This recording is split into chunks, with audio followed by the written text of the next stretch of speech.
Good morning students, welcome to TSN school. हम पढ़ रहे हैं कक्षा 10 हिंदी की पाठ्य पुस्तक स्पर्श का पाठ्यक्रम। आज हम पाठ 1 पढ़ेंगे। पाठ 1 है कबीरदास की साखियाँ। इसमें आपके 8 साखियाँ दी गई है। कबीरदास जी के काव्यों का विषय हमेशा से ही सामाजिक व धार्मिक बुराइयों का खंडन करना रहा है। कबीरदास जी का जन्म 1398 में काशी में हुआ। कबीरदास जी बचपन से ही अनपढ़ थे। जो उनकी साखियाँ व काव्य हैं वो उन्होंने मौखिक रूप में सबके सामने प्रस्तुत किए और उनके शिष्यों और अनुयायियों ने उन्हें लिखित रूप प्रदान किया। आपकी जो पाठ्य पुस्तक है उसमें जो कबीरदास जी की 8 साखियाँ दी गई हैं उसमें कबीरदास जी आपको क्या सीख देना चाहते हैं वो हम इस साखियों के माध्यम से समझते हैं।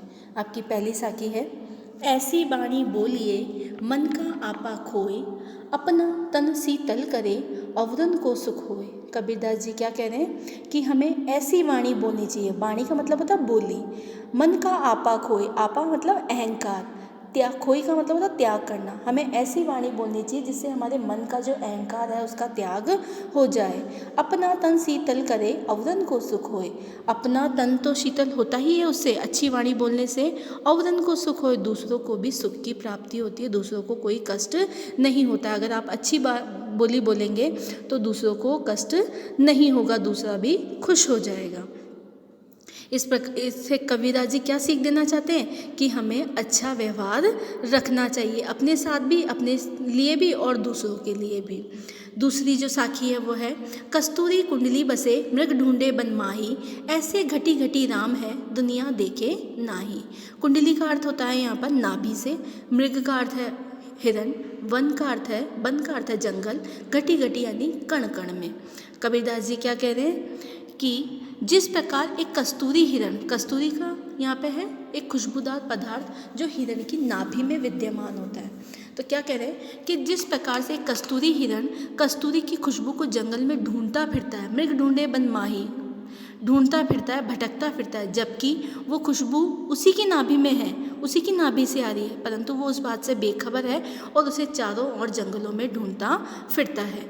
उसी प्रकार इस संसार के कण कण में ईश्वर विद्यमान है। ऐसे घटी घटी राम है, जो ईश्वर है वो संसार के कण कण में विद्यमान है, लेकिन जो मनुष्य है वो इस बात से बेखबर है, अनजान है और वो उस ईश्वर को देवालयों तीर्थों में ढूंढता फिरता है। कबीरदास जी क्या कहते हैं कि अगर आपको ईश्वर को ढूंढना ही है तो कहाँ ढूंढें? अपने अंतर मन में ढूंढें। अगर ईश्वर की प्राप्ति करनी है तो अपने मन को स्वच्छ रखें, तभी आपको ईश्वर की प्राप्ति हो सकती है।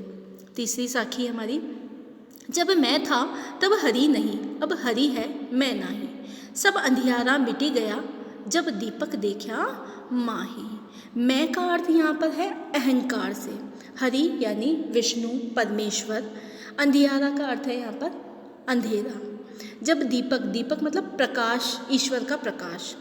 क्या कह रहे हैं कबीरदास जी, जब मैं था तब हरि नहीं, जब मेरे अंदर अहंकार था तब मेरे अंदर प्रभु का वास नहीं था। अब हरि है मैं नहीं, लेकिन अब मैंने अपने अहंकार का त्याग कर दिया है तो मेरे अंदर क्या हो गया? ईश्वर का वास हो गया है। सब अंधियारा मिटी गया जब दीपक देखा माही, जब मैंने परमेश्वर नामक दीपक के दर्शन करे तब मेरा जो अज्ञान रूपी अहंकार है उसका विनाश हो गया है। यानी हमें अहंकार नहीं करना चाहिए। कबीरदास जी क्या सीख दे रहे हैं कि हमें अहंकार नहीं करना चाहिए। अहंकार करेंगे तो हमारे मन में ईश्वर का वास नहीं होगा, ईश्वर हमारा कभी भी साथ नहीं देंगे। लेकिन जब आप अपने मन के अहंकार का त्याग कर देंगे तो ईश्वर हर जगह आपके साथ रहेंगे।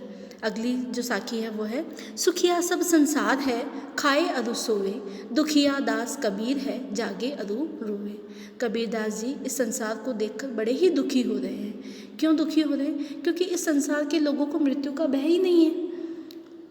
जो मनुष्य हैं वो सिर्फ क्या कर रहे हैं? खाते हैं और सोते हैं, उन्हें ईश्वर प्राप्ति की चिंता नहीं है। तो कबीरदास जी इस बात से दुखी हो रहे। सुखिया सब संसार है खाए अरु सोए, जो यहाँ के संसार के जो लोग हैं वो बड़े ही सुखी हैं, उन्हें ना तो मृत्यु का भय है ना ही ईश्वर पाने की कोई इच्छा है।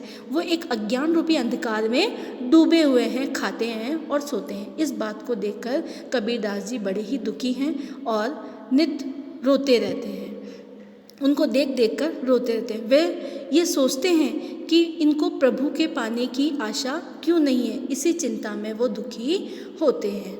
अगली जो पंक्ति है आपकी, बिरह भुहंगम तन बसे, मंत्र न लागे कोई, राम वियोगी ना जीवे, जीवे तो बोरा होए। विरह का मतलब होता है बिछुड़ने का गम, भुहंगम मतलब सांप, राम वियोगी यानी ईश्वर से बिछुड़ना, जीवे मतलब जीना, बोरा का मतलब होता है पागल। बिरह भुहंगम तन बसे यानी क्या कह रहा है, अपनों मन, जब मनुष्य के मन में अपने के बिछुड़ने का जो गम है, मनुष्य जब अपनों से बिछुड़ने का गम जब उसको होता है, मंत्र न लागे कोई, अपने से बिछुड़ने का जब उसमें गम होता है तो उसके मन में सांप लौटने लगता है, और उस सांप लौटने लगता है तो उसके लिए ना तो कोई मंत्र काम करता है और ना ही कोई दवा काम करती है। उसी प्रकार राम वियोगी ना जीवे, उसी प्रकार अगर ईश्वर के वियोग में मनुष्य ना तो जीवित रहता है, उसी प्रकार अगर ईश्वर का वियोग मनुष्य के साथ हो जाए तो वह जीवित नहीं रह सकता।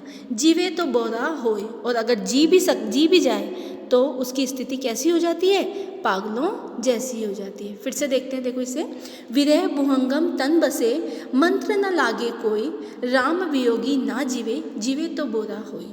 कबीरदास जी कहते हैं, जब मनुष्य के मन में अपनों से बिछुड़ने का गम सांप बनकर लौटने लगता है, तब ना तो कोई मंत्र काम करता है और ना ही कोई दवा असर करती है। राम वियोगी ना जीवे, उसी प्रकार राम अर्थात ईश्वर के वियोग में मनुष्य जीवित नहीं रह सकता, और अगर जी भी जाए तो वह कैसा हो जाता है, पागलों जैसा हो जाता है।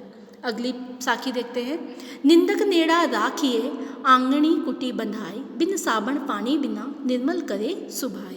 अब यहाँ पर निंदक का अर्थ है निंदा करने वाला, नेड़ा का अर्थ है निकट, पास में, आंगन मतलब आंगनी मतलब आंगन, कुटी मतलब कुटिया घर, निर्मल का मतलब होता है स्वच्छ साफ, सुभाई का अर्थ होता है स्वभाव।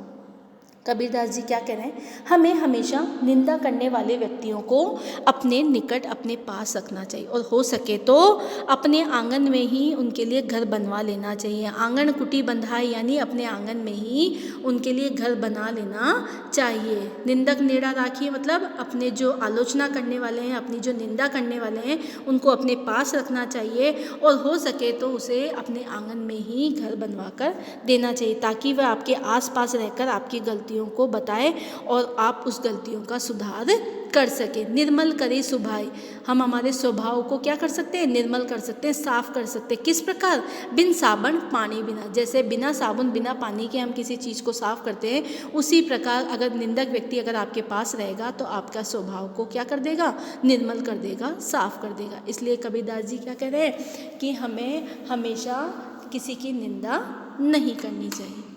पोथी पढ़ी पढ़ी जग मुआ, पंडित भया ना कोई, एके अशीर पीव का, पढ़े सो पंडित होए। पोथी का अर्थ होता है यहाँ पे पुस्तक, मुआ का अर्थ होता है मरना, भया मतलब बनना, अशीर का अर्थ होता है अक्षर, पीव का अर्थ होता है प्रिय। अब कबीरदास जी क्या कह रहे हैं कि इस संसार में मोटी मोटी पुस्तक पढ़ पढ़कर कई मनुष्य मर गए। पोथी पढ़ी पढ़ी जग मुआ, पोथी यानी पुस्तकें पढ़ पढ़कर जग मुआ, जग यानी संसार में मर गए हैं। पंडित भयाना, कोई भी ज्ञानी या पंडित नहीं बन सका। एके अशीर पीव का, पढ़े सो पंडित हुए। यदि किसी व्यक्ति ने ईश्वर प्रेम का एक भी अक्षर पढ़ लिया है तो वही असली पंडित है, क्योंकि इस संसार में जो प्रेम है, सच्चा जो प्रेम है वो क्या है, ईश्वर प्रेम है। इसे जानने वाला व्यक्ति ही वास्तविक ज्ञानी है, असली पंडित है।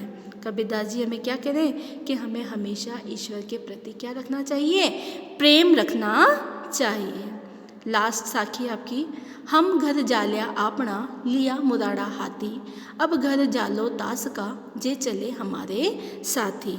इसमें कबीरदास जी मोह माया रूपी घर को जलाकर ज्ञान रूपी ज्ञान को प्राप्त करने की बात कर रहे हैं। हम घर जालिया आपना, लिया मुराड़ा हाथी। कबीरदास जी कहते हैं कि मैंने अपने हाथों से ही अपना घर जला लिया है, अर्थात मोह माया रूपी जो घर है उसको जलाकर ज्ञान की प्राप्ति कर ली है। और ज्ञान की प्राप्ति करके क्या लिया है? अब हाथों में जली हुई मशाल, यानी जो हाँ, मुदारा का अर्थ क्या होता है यहाँ पर? मशाल से, जो जली हुई मशाल है उसको मैंने क्या कर लिया? लकड़ी, जो जली हुई लकड़ी है उसको मैंने प्राप्त कर ली। ये जली हुई लकड़ी क्या है? ज्ञान। हम घर जालिया आपना, मैंने अपने हाथों से ही अपना घर जला लिया है, अर्थात मोह माया रूपी जो अज्ञान है उसको जलाकर मैंने क्या कर लिया? ज्ञान की प्राप्ति। लिया मुदारा हाथी, मैंने ज्ञान की प्राप्ति कर ली है। अब उनके हाथों में जलती हुई मशाल है। अब घर जालो ताश का, अब मैं उन लोगों का घर जलाऊंगा जो मेरे साथ चलना चाहेंगे।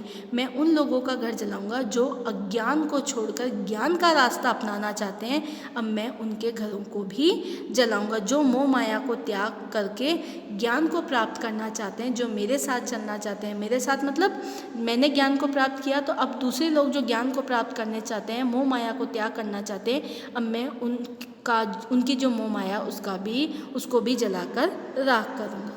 अब कबीरदास जी इन साखियों के माध्यम से हमें मोह माया का त्याग करके क्या करना चाह रहे हैं? ईश्वर में विश्वास, ईश्वर प्रेम में विश्वास रखने की बात करना चाह रहे हैं और हमें ज्ञान की प्राप्ति कराना चाहते हैं। धन्यवाद।